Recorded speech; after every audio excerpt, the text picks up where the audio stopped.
Next objective question आपका दोस्त question number 44। तो क्वेश्चन नंबर 44 बोलता है दोस्त एक ऑर्गेनिक कंपाउंड के पास 16 ग्राम मास है। तो 60 ग्राम मास विश्लेषण करने पर पाया गया है कि कार्बन के पास 24 ग्राम है, हाइड्रोजन के पास 4 ग्राम पाया गया है और ऑक्सीजन के पास 32 ग्राम पाया गया है। तब एम्पिरिकल फॉर्मूला यौगिक का क्या हो सकता है? तो सर ये सबसे पहले बताइए कि एम्पिरिकल फॉर्मूला क्या होता है। देखिए दोस्त, empirical formula simplest whole number ratio को बोलते हैं एम्पिरिकल फॉर्मूला। सरलतम पूर्ण संख्या के अनुपात को एम्पिरिकल फॉर्मूला बोला जाता है। सर ये ऑर्गेनिक कंपाउंड क्या है? एक ऐसा कंपाउंड जिसको प्लांट और एनिमल से हम लोग प्राप्त करते हैं वही हमारा दोस्त ऑर्गेनिक कंपाउंड कहलाता है। अब देखिए दोस्त, एक कार्बन, एक हाइड्रोजन, एक ऑक्सीजन है। एक एलिमेंट मेरा कार्बन है, एक एलिमेंट मेरा हाइड्रोजन और एक एलिमेंट मेरा ऑक्सीजन है। तो देखिए दोस्त, हम जानते हैं कि नंबर ऑफ मोल बराबर मास बटा मोलर मास होता है। तो कार्बन का मास दिया गया दोस्त 24 ग्राम, यहाँ ऊपर में लिख दिए 24 ग्राम। अब कार्बन का हमको एटॉमिक मास लिखना है। तो देखिए दोस्त, कार्बन का अगर मोलर मास की बात किया जाए तो कार्बन का एटॉमिक नंबर 6, एटॉमिक मास 12 हो गया।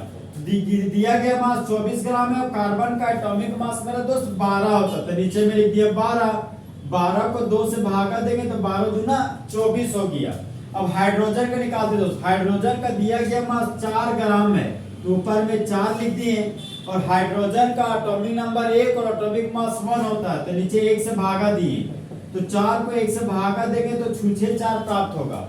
फिर ऑक्सीजन का दोस्त हमको देखिए, ऑक्सीजन का दिया गया मास है 32 ग्राम, तो गिवन मास है मेरा 32 ग्राम और बटा में लिखना हमको मोलर मास। तो ऑक्सीजन का एटॉमिक नंबर 8 है और एटॉमिक मास मेरा 16 है। तो ऑक्सीजन का एटॉमिक मास 16 है दोस्त, यहाँ पर लिखिए 16 दुना के दोस्त 32।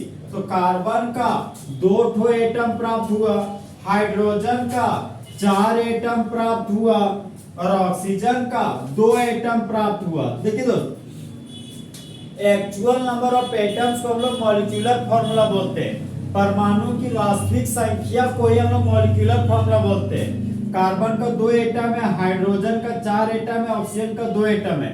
तो इस ऑर्गेनिक कंपाउंड हमारा, या ऑर्गेनिक कंपाउंड हमारा दोस्त मॉलिक्यूलर फार्मूला हो गया।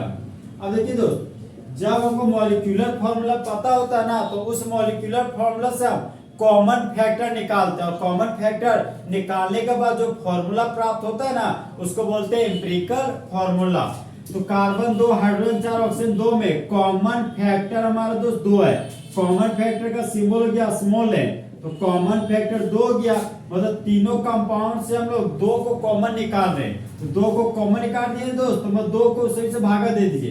तो 2 एकम 2, तो छुछे कार्बन बचा, 2 दूना 4, हाइड्रोजन का 2 एटम बचा, 2 एकम 1, तो छुछे ऑक्सीजन बचा। ये जो मेरा CH2O प्राप्त हुआ दोस्त, यही मेरा एम्पिरिकल फार्मूला है। ये आपका दोस्त एम्पिरिकल फार्मूला है। तो क्वेश्चन नंबर 44 का एम्पिरिकल फार्मूला हो जो CH2O। क्वेश्चन नंबर 44 का option number A CH2O full acid क्या हो गया? करेक्ट। तो दोस्त वो किसी और से मिल के आ रहे हैं, फिर भी हम उनका इंतजार कर रहे हैं और उस बेवफा से हिमांशु कुमार कितना प्यार कर रहे हैं।